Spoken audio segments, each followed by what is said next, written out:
ಸ್ನೇಹಿತರೆ, ನಾವು ಸೋಷಿಯಲ್ ಮೀಡಿಯಾದಲ್ಲಿ ಲೈಕ್ ಫಾಲೋವರ್ಸ್ಗೋಸ್ಕರ ನಾನು ಕಟ್ಟರ್ ಹಿಂದೂ ಕಟ್ಟರ್ ದೇಶಭಕ್ತ ಅಂತ ಹೇಳ್ಕೊಂಡು ಓಡಾಡುವ ಫೇಕ್ ಜನರನ್ನ ಫೇಕ್ ಸೆಲೆಬ್ರಿಟಿಗಳನ್ನ ಸಪೋರ್ಟ್ ಮಾಡೋದನ್ನ ಬಿಟ್ಟು ಕ್ರಾಂತಿಕಾರಿ ಭರತ್ ತಿವಾರಿ ಅವರಂತ ನಿಜವಾದ ದೇಶಭಕ್ತರನ್ನ ಸಪೋರ್ಟ್ ಮಾಡಿದ್ರೆ ಇವತ್ತು ನಮ್ಮ ದೇಶದಲ್ಲಿ ಭ್ರಷ್ಟಾಚಾರ, ಮೋಸ, ವಂಚನೆ, ಕೊಲೆ ಇದ್ಯಾವುದು ಕೂಡ ನಡೀತಾ ಇರಲಿಲ್ಲ. ಇವತ್ತು ಭರತ್ ತಿವಾರಿ ಅವರ ಅಂತ್ಯ ಸಂಸ್ಕಾರ ನಡೀತಿರ್ಬೇಕಾದ್ರೆ ಸಾವಿರಾರು ಜನ ಬಂದಿದ್ದಾರೆ.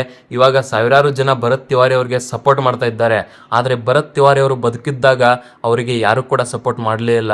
ಕೇವಲ 4 ಜನ ಅವರಿಗೆ ಸಪೋರ್ಟ್ ಮಾಡಿದ್ದಿದ್ರೆ ಇವತ್ತು ಅವರು ಬದುಕುಳಿತಾ ಇದ್ರು. ಭರತ್ ತಿವಾರಿಯನ್ನ ಪೊಲೀಸರು ಎನ್ಕೌಂಟರ್ ಮಾಡೋದಕ್ಕೆ ಕಾರಣನೇ ಅವನೊಬ್ಬ ಬಡವ, ಅವನಿಗೆ ಯಾರ ಸಪೋರ್ಟು ಇಲ್ಲ ಅಂತ. ಅವನ ಜಾಗದಲ್ಲಿ ಬೇರೆ ಯಾರಾದ್ರೂ ರಾಜಕಾರಣಿಗಳು ರೇಪ್, ಕೊಲೆ, ದರೋಡೆ ಏನೇ ಮಾಡಿ ಸಿಕ್ಕಾಕೊಂಡಿದ್ರು ಕೂಡ ಪೊಲೀಸರು ಅವರನ್ನ ಏನೂ ಮಾಡ್ತಾನೆ ಇರಲಿಲ್ಲ.